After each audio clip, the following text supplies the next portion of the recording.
Good afternoon. Thank you all for being here today for this update that we have from the Montgomery Police Department on behalf of the City of Montgomery, our City Council. We're grateful to have all of them here, as well as their efforts to make sure our city continues to respond to this senseless tragedy that we've had. I want to start by expressing our prayers to those victims who are still recovering, certainly to the families, those that we've lost, and those who have been injured, and others who are still traumatized by this incident.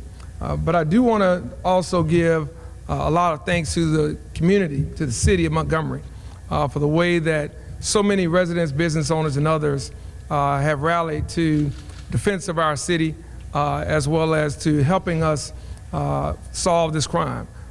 Without them, we might not be where we are right now in this process. So we're certainly grateful for all of their support. I think that's important that the city show its true strength and resilience during times like this, when you have times of adversity, and we're seeing that whether it's informal or formal outreach from so many people in this community. I want to start off by highlighting some of the things that we've discussed since this incident happened. We had thousands of people in Montgomery over this weekend at multiple events enjoying themselves. What happened was a handful of reckless individuals changed things not only for the victims but for themselves and for this community. We were proud that we had the coverage that we had with officers within 50 feet of this incident and the way that they responded. The men and women of the Montgomery Police Department are to be commended for not only what they did and springing in action at that moment, but what they have done since then, just through gumshoe police work. And it's been solid. It's been very steady. It has been the leadership of our police department with Chief Grayboys and Chief Brickus guiding us. We certainly are also grateful for those downtown business owners and for others who came forward with video, who came forward with other tips and suggestions and things along those lines that have been helpful. And so that's going to allow us to use all the resources that we currently have, both at the local, state, and federal level, to bring about the closure of this case and the capture of those who are responsible. We will push for maximum accountability, regardless how long this takes. I want to also highlight some of the things that the City Council has helped us do over the last several years. In fiscal year 2025, the City Council approved a 15% raise for all Montgomery Police Department officers and a 5% cost of living adjustment for other city employees. In this year's budget, the fiscal year 2026, funds for replacing the Montgomery Police Department's outdated communication system, and expanding surveillance infrastructure were proposed and passed. 10 years ago, the police budget stood at $44.6 million. This year, it stands at $59 million.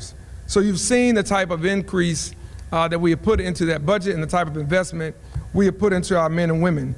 And that includes partly a 40% raise since 2019 for police salaries and benefits.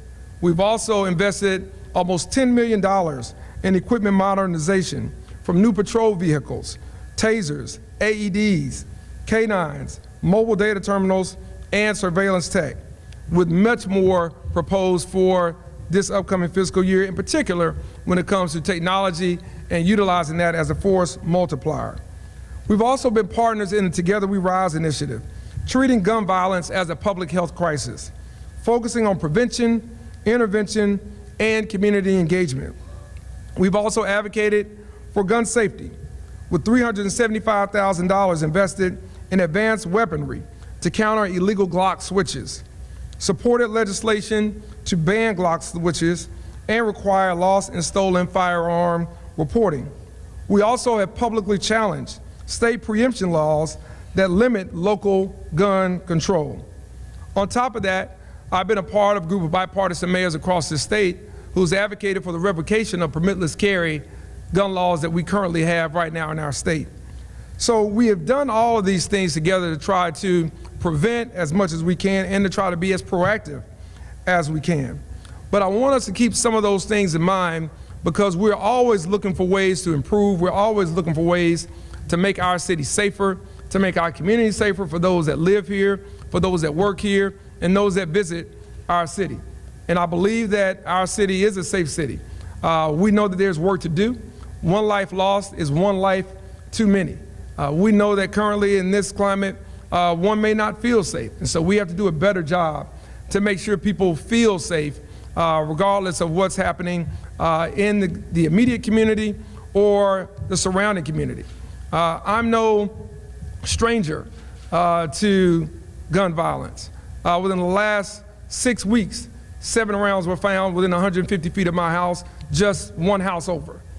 Within that same time, there was a homicide on West Haven Lane, 1 block over.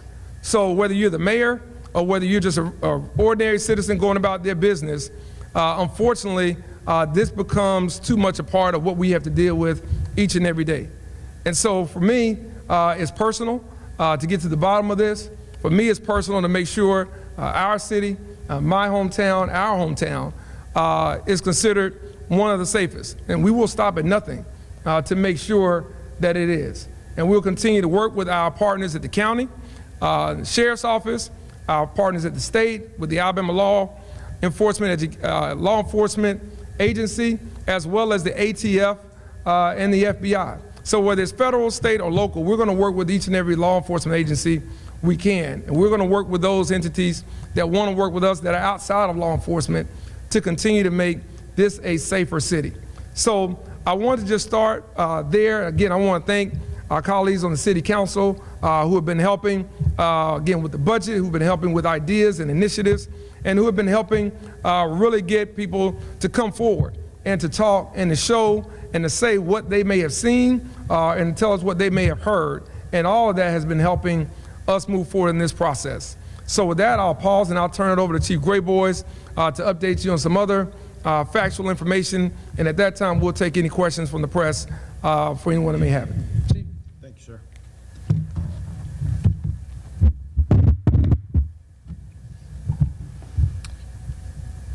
Good afternoon, and thank you for being here today. I want to say thank you to the mayor and his administration, to the city council, to my staff, to Chief Brickus, to my detectives who have been working ceaselessly on this case, along with our partners. One thing I would want to say is we have to pull together because now is the time for unity in our shared purpose in holding the criminals responsible and fixing the damage that they caused. I'm thankful for the citizens that have reached out in support of our agency and the families of the victims. I'm grateful for the citizens who have been calling in tips. You are making a difference. Unity is what we need now because our clear purpose is holding people accountable who are responsible for this crime. We are 200% committed to this investigation. And we're here to provide a progress report for our ongoing investigation into the mass shooting incident that has deeply affected our city since 11:31 p.m. on Saturday. This case is top priority for the Montgomery Police Department and for every agency working alongside of us. I am thankful for the assistance of our partners at every level.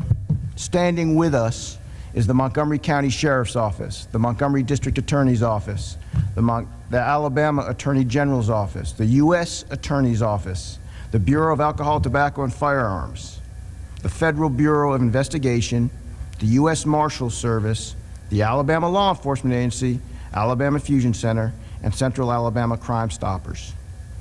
I also would like to make a note for the Montgomery Fire and Rescue who went into the scene with us Saturday night to assist those who were injured and those who were hurt. They did that selflessly, and they did it on behalf of others. I mention all these names again and in list because that is all the resources that we are bringing to bear on this. There are a lot of them, and they are bearing fruit.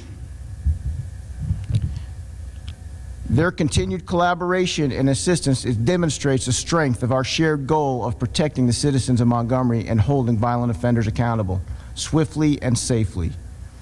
Our partnerships demonstrate that when we work together, we are stronger, more effective, and better equipped to deliver the results our community expects and deserves, and I have no doubt that together we will bring the suspects in this case to justice. Our detectives, alongside our partners, have been working nonstop. We have been organizing and using every resource at our disposal. We have strong leads. We have developed persons of interest, and I am 100% certain that by the conclusion of this case, we will be ending it with arrests and prosecutions. I'm very specific in my wording there. This investigation, though, is a methodical process. Our investigators, our analysis, the examination of all of the evidence involved, we have to be careful and we have to be right. Now, I know from all of the evidence and all of the factors that I've seen that we are every hour, 1 hour closer to holding the perpetrators accountable. We remain committed to seeing this investigation through with accuracy and integrity because the families of our victims and our community deserve nothing less. At this time, presently, the 5 individuals with life-threatening injuries are still under the same classification of having those life-threatening injuries. The 7 individuals with non-life-threatening injuries are still under that same classification as well. Our thoughts are with them as they continue to recover. Now, we are part of this community. Our officers, we live here, we raise our children here. We share the same hopes and dreams of a safer Montgomery. We urge anyone with information in this case to contact Crime Stoppers at 215-STOP. Again, that's 215-STOP. Or they can contact the Montgomery Police Department directly at 625-2831. Every piece of information helps move this investigation forward. This is an investigation where we do anticipate multiple individuals who are persons of interest and more than likely will be facing charges.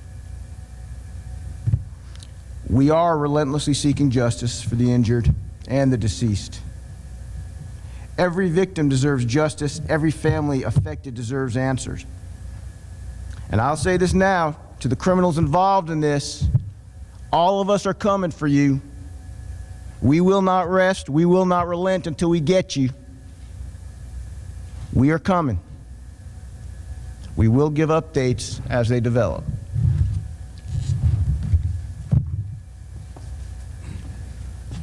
At this time, we'll open it up for any questions we may have from the press.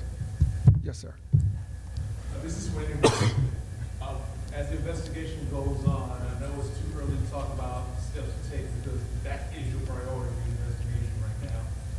What is something that people need to know about the investigation? Because you know citizens have millions of questions and comments about it, but what do you want them to take away from what's going on about this investigation as we speak?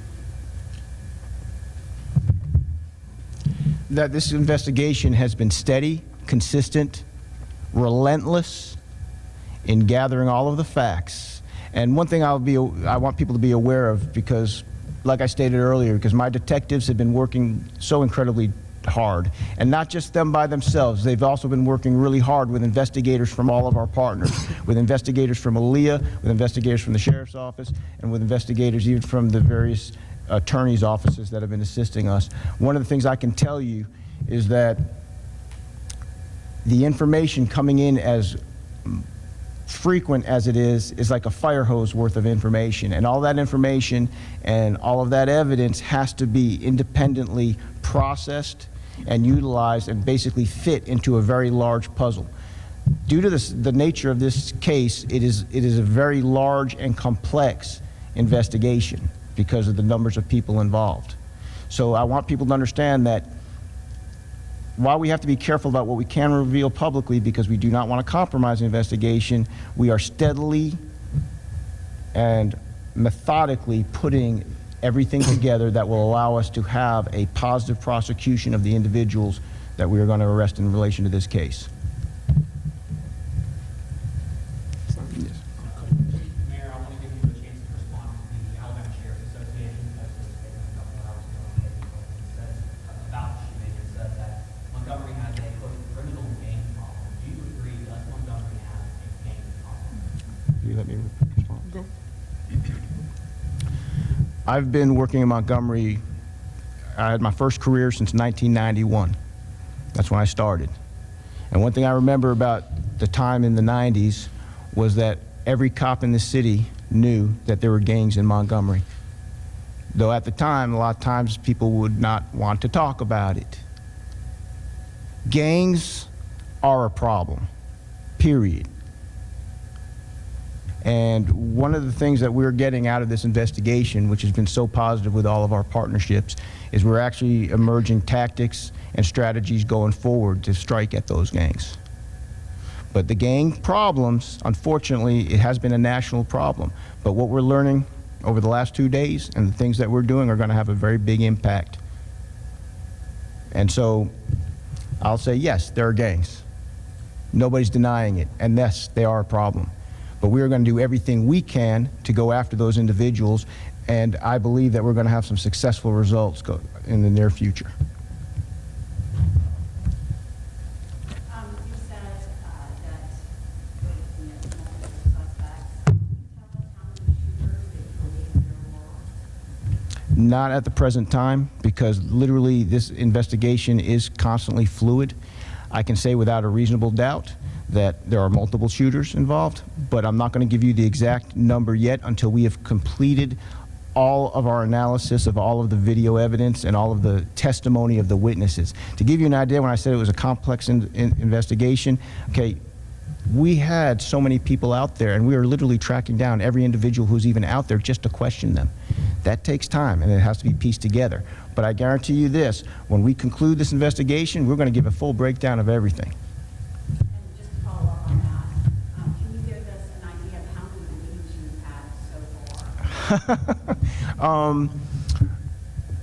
A lot of them.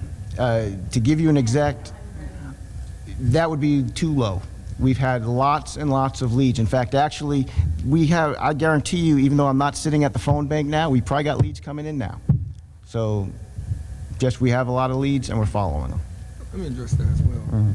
I think part of that is also a testament to the community. Again, our city council members that are here from the community. They've shared things with the police chief and the department. I've heard things I've shared with the police department. Business leaders, community leaders, faith leaders have all been instrumental in leads. And I think that speaks to the type of city that we are. I think that speaks to the type of community that we are. It's come across party lines, it's come across racial lines, it's come across income, class lines. Everybody wants to help, everybody wants to solve this issue and wants to see this city be all it can be, and really feels bad for those lives that were lost and those lives that have been forever changed. And I think that's commendable to this community and the city and those that have really been pushing for the best outcome of what is a tragic, tragic situation. Yes, sir. To build on my last question for clarification, is there a belief that gangs were involved in this particular incident? And the Sheriff's Association that also said that, quote, there exists a culture that emphasizes only addressing serious crimes rather than enforcing the law comprehensively. Is that accurate? Well, I'll let you speak to the gang part. I mean, our gang unit has been working. We inherited when I came in 2019. They were working prior to that and prior to that. So we've had a active gang unit for several administrations that continues to do great work. They don't talk about it. They don't run out and brag on themselves or anything other. They just do the work. And we're grateful because they're often in harm's way more than most. But I will speak to kind of the latter part of we're enforcing all laws. And again, we work with Sheriff's Department, we work with our state partners and federal partners. We just had a meeting with the district manager for the ATF, district coordinator, excuse me, for the ATF within the last month. So we're always meeting and updating things with our federal partners, and they're updating us on things that are coming around as well. So I would not say that the city is only focused on serious crimes. We're focused on all crimes. And again, I think that is apparent in the overall numbers. What we've got to change, I think from our perspective, is to make sure that we're having more of an impact where those crimes are, and to make sure that as we arrest some of these people, that they stay behind bars, and that they aren't allowed to kind of come in through the turnstile, in and out on a low bail or low cash bond that may be out there. We've got to look at that. That is a problem. Our men and women, Montgomery Police Department, are doing an outstanding job of arresting people. The community is doing a great job in telling us where the problems are. We've got to make sure across government entities that we're doing a better job in keeping them and holding them regardless of what kind of crime it is, and certainly when it comes to violent crime. Chief, I'll let you address the part on the, you may want to ask that question again, Simon. I may have talked too long. I'll let Chief address that first part. Chief, I was just asking for some clarification. Do you believe that gangs are involved in this particular incident? I am not answering that question because of the nature of this investigation as it goes. But as I stated before, when we conclude and we're at a stopping point, then I will be more than happy to give a full breakdown. At present, we're looking at multiple individuals, and that's all I'll say. I asked this before.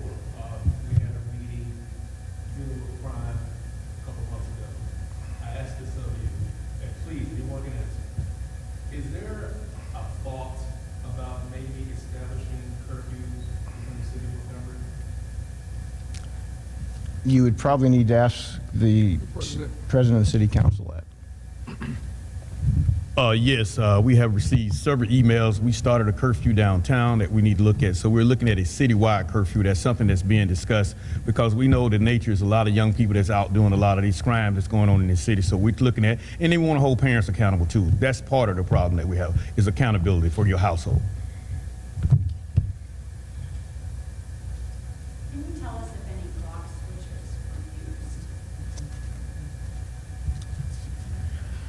were used? We're not going to get any specifics today. This is an ongoing investigation. The specifics are going to come out when we've concluded the investigation. I believe the city was installing surveillance cameras in the entertainment district a couple of months ago. Are those operational? Did they capture the shooting? And is there anything more to be done with that? We have many operational surveillance cameras downtown and in all of the areas we need them to be. Now, it doesn't mean we're not going to look for any areas that are not covered. We will look for more areas that are covered or that might need it, but short of me giving you an answer like that, because like I said, I don't want to go into specifics or anything that's going to go into those, I will say we have cameras downtown and they are functional. Mayor, the governor said she reached out to you yesterday morning. Have you contacted her back, or will they only accept the theory? And what are your thoughts on Leah's new procedure? Well, as it relates to the governor's office, we reached out today through some of our staff members to their staff. I think we have a meeting set up. She's been, I think, busy on some other matters today, so I think we'll have a call here in the next 24 to 48 hours, my understanding. And you had another question? Yes. I was wondering what your thoughts were on the announcement from Leah that they would be expanding their presence in the downtown area. Yeah, I think, and I'll let Chief add on to this as well if I missed something, but we've been working with them already. That program, I think, has been helpful, not just even in terms of downtown, but again, I think around this community, around the city, as well as working with the Sheriff's Department also. I think for partnership with the LEA, depending on how it's structured, can be beneficial.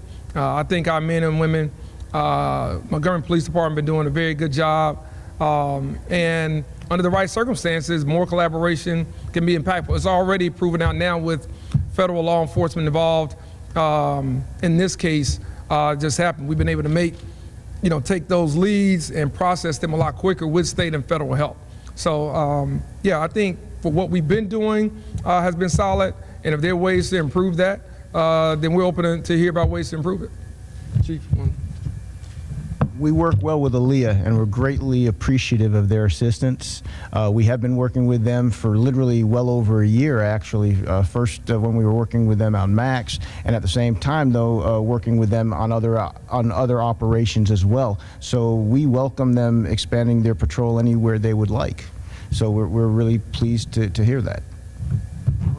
We'll take these last two, and then let's get to it. Question for President Calhoun. This may sound like a dumb question, but your curfew that you're proposing citywide, would it pertain to unaccompanied minors as curfew is now? Basically, that's what it is. Unaccompanied minors doing those hours, 17 years and under.